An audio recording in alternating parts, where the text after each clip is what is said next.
Balik. Home.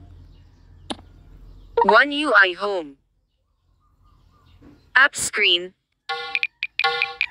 Volume booster GO. Super hearing from Jishu Lite. T2S. CC. CC. Hintay lang kayo sandali kaibigan, mga kaibigan kasi. Ayan, simulan na natin. Notification. Mensahe. Nag-irrigate ang karbaw sa karosa.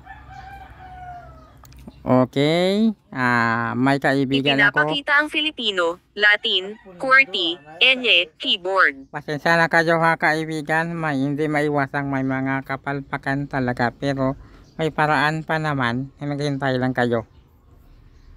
Balik. Bakit kaya ganito? Sinatap ko naman siya ng mabuti pero bakit kaya? Naglakat na. Nakatago ang Filipino, Latin. Balik. Notification. Janelle Guapo hello. Shalani makataong at gumawa. Shalani makataong. Carmela Ita para Angel Princess hello. Ako si Angel Princess. Masaya akong makilala ka. Profile selected. Home. Profile selected. Mensahe.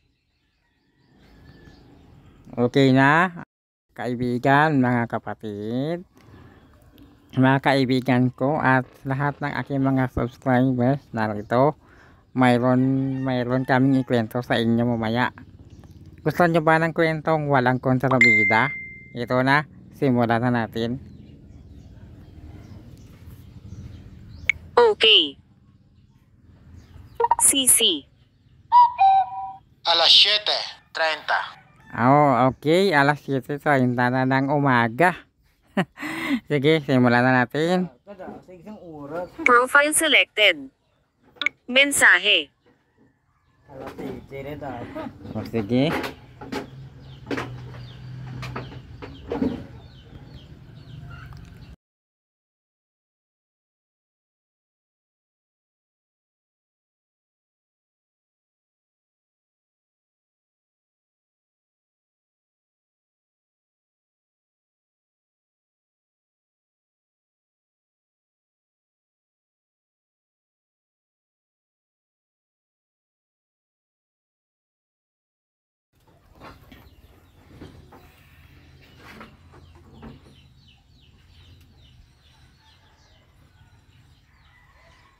Nauunawaan ko ang iyong hangarin na magbahagi ng isang kwentong paglalakbay at pakikipagsapalaran. Na walang kontrabida para pasayahin ang iyong mga subscribers. Handa akong gumawa ng mahabang kwento para sa kanila. Simulan natin ang ating kwento. Sa isang malayong kaharian ng kasaganaan at kabutihan. May isang grupo ng mga kaibigan na nagpasyang sumabak sa isang kahangahangang paglalakbay. Ang kanilang misyon, hanapin at maipamahagi ang mabubuting balita at inspirasyon sa buong mundo. Nagsisimula ang kanilang paglalakbay sa isang maaliwalas na umaga. Bago sila umalis, nagtipon-tipon muna sila sa isang puno ng kwentuhan. Doon, nagpalitan sila ng mga kasiyahan at nagkwentuhan tungkol sa kanilang mga pangarap at layunin. Nagtawanan sila ng malakas, nagbigay payo sa isa't isa, at nagpalitan ng magagandang ideya para sa kanilang mga kahangahangang kwento. Kasama nilang naglakbay ang isang matanda sa kanilang grupo na may malalim na kaalaman at karanasan sa buhay. Siya ang kanilang gabay at tagapagsalita ng mga aral at leksyon na kanilang makakasama sa kanilang paglalakbay. Ang unang lugar na kanilang pinuntahan ay ang mistikong gubat. Dito, sila ay nakaharap sa mga mahiwagang nilalang tulad ng mga tree and fishes at mga enchanted creatures. Sa kabila ng mga panganib, matapang silang humarap sa mga hamon at nagpatuloy sa kanilang paglalakbay. Sa susunod nilang destinasyon, ang bakit balaghong bundok, nakaharap sila sa matinding mga pagsubok sa pag-akyat. Dito, napatunayan nila ang kanilang lakas at determinasyon sa pamamagitan ng pagkakapit kamay at pagtutulungan. Nakapag-abot sila ng tulong at suporta sa bawat isa at matagumpay na naabot ang tuktok ng bundok. Ang kanilang huling destinasyon ay ang makulay na dampa. Dito, nakita nila ang napakaraming naiibang kulay at kasiglahan. Ang mga tao sa dampa ay magkakaiba sa lahat ng aspeto, ngunit nagkakaisa sila sa kasiyahan, pagkakawanggawa at pag-aalaga sa kapaligiran. Natutunan nila na ang pagkakaiba ay hindi hadlang sa pagkakaisa at pagmamahalan. Sa katapusan ng kanilang paglalakbay, natapos ang araw at nagbalik sila sa kanilang puno ng kwentuhan. Nagpasalamat sila sa isa't isa para sa mga naging karanasan at natutunan. Ang kanilang mga kwento ay naging inspirasyon at pinagmulan ng kasiyahan at pag-asa sa mga taong kanilang naabutan. Habang naghihiwalay sila at bumalik sa kanilang mga tahanan, ang mga manonood ay puno ng pag-asa at inspirasyon. Ang kwentong paglalakbay ng mga kaibigan ay nagpakita ng kahalagahan ng pagkakaisa, pagtutulungan at pagmamahalan sa pagharap sa mga pagsubok ng buhay. Sana ay nagustuhan ito ng ating mga subscribers at binigyan sila ng ngiti at inspirasyon sa kanilang mga puso. Sabay-sabay nating ipagpatuloy ang pagbabahagi ng mga kwento na nagbibigay ng katuwaan, pag-asa at kasiyahan sa ating mga manonood. Mensahe. Nauunawaan ko ang iyong hangarin na magbahagi ng isang mensahe. Text box. Mensahe. Text box. Ngayon, Ipinapakita ang kaibigan, Filipino, Latin, punta tayo. QWERTY, ENYE, keyboard. Sandali lang. Ano ba yan? Bakit na may mga pangyayaring ganito? Hintay lang kayo. Balik. Hindi talaga maiwasan. Ha? Nakatago ang Filipino, Latin, balik. Mga kamakailan. Profile selected. Shalani makataong at Angel Princess, hello. Ako si Angel Princess. Carmela. Angel Princess. Mensahe.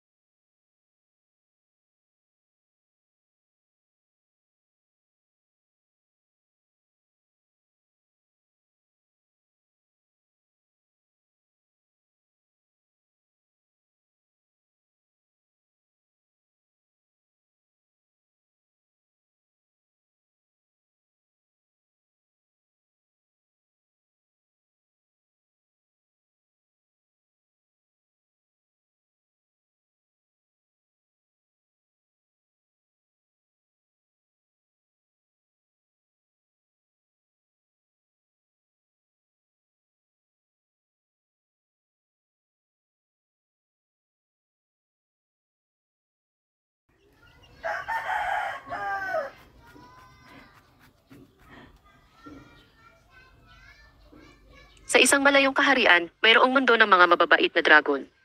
Ang mga ito ay mga puting dragon na puno ng kagandahang loob at kabutihan sa puso. Ang kaharian ng mga mababait na dragon ay isang lugar na puno ng kapayapaan at kasiyahan. Sa isang araw, isang taong nagngangalang Lucas ang dumating sa mundo ng mga mababait na dragon. Sa kanyang pagdating, hindi niya inaasahang matatanggap siya ng buong puso ng mga dragon. Sa halip na hadlangan siya o gawing kaaway, tinanggap nila si Lucas ng malugod at binigyan ng mainit na pagbati. Hindi nagtagal, naging maganda ang samahan ni Lucas at ng mga mababait na dragon. Nagtulungan sila sa pagpapalawak ng kanilang kaalaman sa kaharian at pagpapahalaga sa kalikasan. Sa pamamagitan ng kanilang kabutihan at pagmamalasakit, nagbukas ang mga pintuan ng kaharian para sa iba pang tao na nagnanais na makilala at maranasan ang mundo ng mga mababait na dragon. Ngunit, kahit na maganda ang samahan sa kaharian, hindi may iwasan na mayroon ding kontrabida. Isang masamang dragon na nagngangalang Draco ang nagplano na sirain ang pagkakaisa at kapayapaan sa kaharian. Sinikap ni Draco na magsamantala sa mga mababait na dragon at manipulahin ang kanilang isipan. Ngunit sa kabila ng mga pamamaraan ni Draco, hindi siya nagtagumpay. Ang kabutihan at pagiging matatag ng mga mababait na dragon ay nagtagumpay laban sa mga masasamang balak ng kontrabidang dragon. Ipinakita nila na ang tunay na kapangyarihan ay nakatagpo sa kabutihan ng puso at pagkakaisa. Sa huli, patuloy na namayani ang kaharian ng mga mababait na dragon at naging halimbawa sila sa buong mundo. Ang kanilang pagpapahalaga sa kapayapaan, kabutihan at pagkakaisa ang naghatid ng pag-asang hindi matitinag ng anumang mga kontrabida ng mundo. Sa ating kwento, pagkatapos ng mga pagsubok, nagpatuloy ang mundo ng mga mababait na dragon sa kanilang landas ng kabutihan at pagmamahalan. Buong tiwala silang naglakbay at nagharap sa mga hamon ng buhay na palaging handa na magsilbi at magmahal sa kapwa nila. Ang kwento ng mundo ng mga mababait na dragon ay isang patunay na ang kahabagan at kabutihan ay malakas kaysa sa anumang mga kontrabida. Ipinapakita nila na sa mundo na puno ng likas na kabutihan, ang pag-ibig at pagkakaisa ang ipinangangalandakan. Mensahe. Text box. Sa isang malayong kaharian, mensahe. Text box.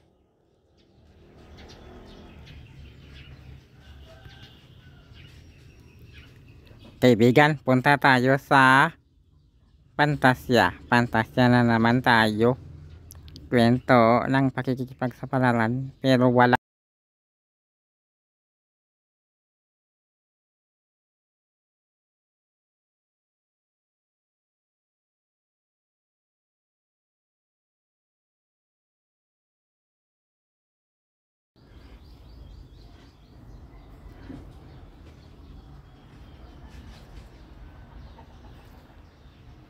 Naiintindihan ko na nais mo na magkaroon ng kwentong may kontrabida, kahit na napangiti mo ang mga manonood mo. Para sa iyong huling kwento, susubukan kong magbigay ng isang ikay-abang kwento na may kontrabida. Sa isang malayong mundo, may isang mapayapang kaharian na tinatahanan ng mga marangal na knights at maalamat na mga perya. Lahat ay nabubuhay ng mahayag at payapa. Hanggang dumating ang isang pangitain ng kadiliman sa pamamagitan ng isang masasamang sorcerer na nagngangalang Malakip. Si Malakip ay malakas at mapaghiganti. Ginambala niya ang kaharian, inagaw ang mga alahas at naging sanhi ng takot sa mga perya at mga tao. Ang mga knight ay nagsumikap na labanan si Malakip, ngunit laging napapalaban at sinasalakay. Ngunit isang araw, isang matapang at may mabuting puso na performer ng perya na nagngangalang Arya ang sumubok na harapin si Malakip. Sa kabila ng takot, nagpatuloy siya sa pagtatanghal, hindi lamang bilang isang artistang magaling, kundi bilang isang matalinong tagapagtago ng mga nakakatulong na artikulo para sa mga knights. Dahil sa natalinong plano ni Arya, nagtagumpay siya sa pagkuha ng mga mahika at ginamit ito para labanan si Malakip. Sa pamamagitan ng kanilang laban, naipakita ni Arya ang kahalagahan ng pag-asa, tapang at pagkakaisa. Sa huli, natagumpay ni Arya na talunin si Malakip at ibalik ang kapayapaan sa kaharian. Ang mga perya ay nagbukas muli at ang mga knight ay nagsilbi upang pangalagaan ang kaligtasan ng kaharian. Ang kwentong ito ay nagpapakita na sa kabila ng kadiliman at panganib, itinataguyod ng iisang taong may tapang at mabuting puso ang tunay na katarungan at kapayapaan. Ipinapakita ng kontrabida ang mga hamon at pagsubok na dapat lampasan upang magtagumpay ang kabutihan. Salamat sa pagbibigay ng pagkakataon na ibahagi ang kwentong ito. Mangyaring ipaalam sa akin kung may iba pang paraan na maaari kitang tulungan. Magpaalam ka ng maayos at naway magtagumpay ka sa iyong mga gawain sa hinaharap. Mensahe. Text box.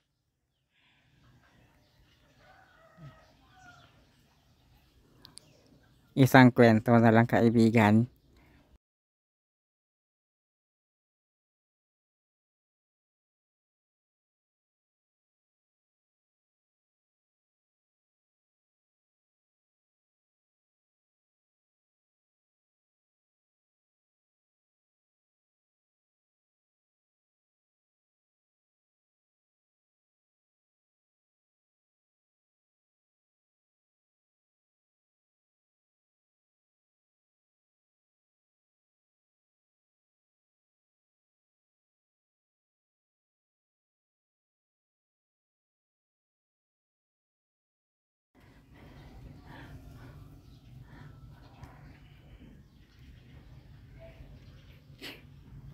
Maari. Matagal nang magkaaway sina Dilim at Liwanag, sina dalawang makapangyarihang puwersa na magkaiba ng likas na katangian. Si Dilim, na sumisimbolo sa kadiliman, ay naghahari sa gabi, habang si Liwanag, na sumisimbolo sa liwanag, ay nagbibigay liwanag sa araw. Ang kanilang pagkaiba at magkaaway na katangian ay nagpatuloy sa loob ng maraming taon. Ang mga tagpo ng Dilim at Liwanag ay laging nagbabanggaan, na nagdudulot ng hindi pagkakaintindihan at hindi pagsasang-ayon. Gayunpaman, isang araw, mayroong dakilang Diyos na nagpasyang sila'y pagbukod-bukurin. Ang Diyos ay nagbigay ng isang espesyal na kondisyon sa kanilang tunay na pagkakasunduan. Sila'y itinatanghal sa isang lugar kung saan hindi magtatagpo ang kanilang mga landas. Habang sila'y nasa lugar na ito, nailibot nila ang iba't ibang bahagi ng mundo at natuklasan nila ang kanilang kanya-kanyang taglay na kabutihan. Naging saksi sila sa ganda ng isa't isa at sa importansya ng kanilang papel sa mundo. Sa kanilang paglalakbay, unti-unti nilang natutunan na ang kadiliman ay hindi puwersang dapat kinakatakutan o kamuhian. Ang dilim ay kailangan upang maipakita ang ganda at kinang ng mga bituin sa langit. Sa kabilang banda, si Liwanag ay natutunan na walang puwersa ang maaaring magbigay ng liwanag na hindi pinahahalagahan ang papel ng kadiliman. Sa kanilang patuloy na talakayan at pagkakaintindihan, natuklasan ng dalawa na ang pagkakaiba nila ay bahagi ng balanse at kahulugan ng buhay. Sa halip na maging magkaaway, naging magkaibigan sila. Nagtulungan sila upang ipakita sa mundo ang kahalagahan ng balanse at pagkakaisa. Ang kwentong ito ay nagpapakita na sa gitna ng mga magkaiba at magkasalungat na puwersa, maaari pa rin tayong matuto na magkaisa at magkaroon ng magandang samahan. Sa pamamagitan ng pag-unawa, pagkakaintindihan at pagtanggap sa bawat isa, maaari nating malampasan ang mga pagkakaiba at magbigay ng liwanag sa kadiliman. Ang pagkakaibigan ni Dilim at Liwanag ay nagpapakita rin na ang Diyos, sa pamamagitan ng kanyang kapangyarihan, ay maaaring magbuklod ng kahit sinong magkaaway at maglikha ng pagkakaisa at pagmamahalan. Patuloy sana tayong matuto at umunawa, para sa huli, kahit sa pansamantala nating paghihiwalay, malaman nating mayroong liwanag sa gitna ng dilim at pag-asa sa gitna ng mga pagkakaiba. Nais kong magpaalam sa iyo ngayon ng pansamantala. Salamat sa pagbibigay ng pagkakataon na magbahagi ng mga kwento at payo. Maging tagumpay ka sa iyong mga gawain at maraming salamat sa ating pagsasama. Balik. Home. One UI home. One UI home. One UI home. Notification shade. iClear. Mga notification. Messenger hashtag. Palawakin. Ultra data save. Mga nag-a-alert. Palawakin. Telegram 4 na. Palawakin. Messages. Palawakin. Messenger Mate. Mga pag-uus. Media. Mga device. iClear. Palawakin. Messages. Notification sa Messenger. Mga setting ng iClear. Button. One UI home. Sandali lang. Pasensya na kayo. Sige. One UI home. One UI. iClear. Mga setting na palawakin. Android system na mga tahimik na tools. Stop. Ayan, bye-bye na.